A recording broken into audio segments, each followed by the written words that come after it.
Hello, I'm Dr Genevieve and I'm a clinical psychologist, and I'm building a supportive community for highly sensitive people, or HSPs, through my weekly newsletter, The HSP Revolution.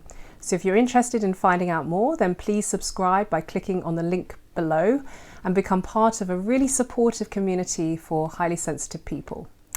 Now, each month I like to share some of the themes that are coming up with my clients, my HSP coaching clients, and I like to share them with a wider audience. And one of the things that's been coming up are looking at our coping strategies and perhaps some of those unhelpful habits.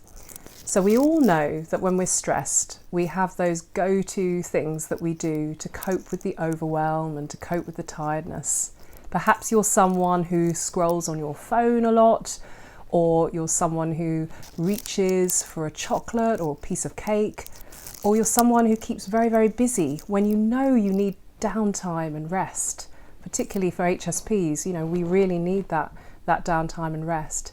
So whatever your strategy, your way of coping, I'm just going to invite you to just have a look at some of those patterns, because so many of those patterns do help us in the short term. They get us through the stressful times, they get us through the overwhelm.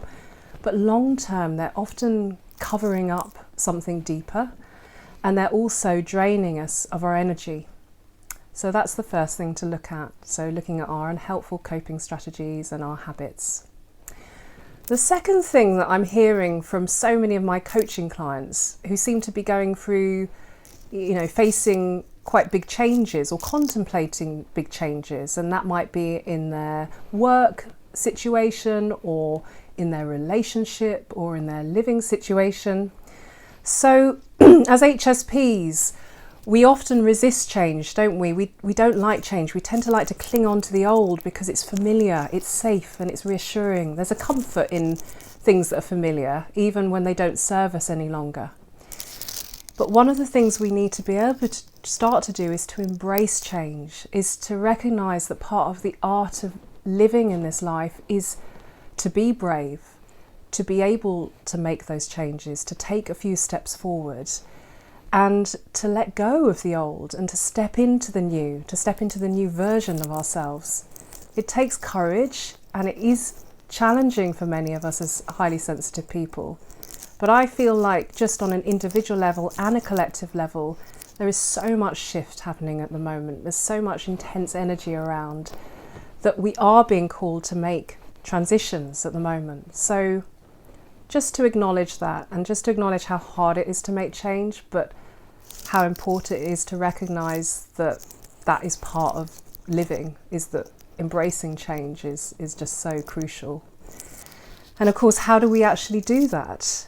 If we're people who tend to like to stay in the familiar, I think part of it is how do we reconnect with that childlike part of ourselves, the childlike part that loves to explore, that likes to try out new things, that likes to get out of routine, that has a sense of wonder, or just has a courage, a bravery, an ability to sort of step forward and make that change. So connecting with childlike curiosity, that sense of adventure and wonder, is so important for all of us. We can get so stuck in our rut, stuck in the familiar, stuck in the routines. So yeah, just inviting you to think about how do you reconnect with that part of yourself. So I hope this has been helpful and maybe some of it's resonated. And please do tune in each month, and I look forward to seeing you next time.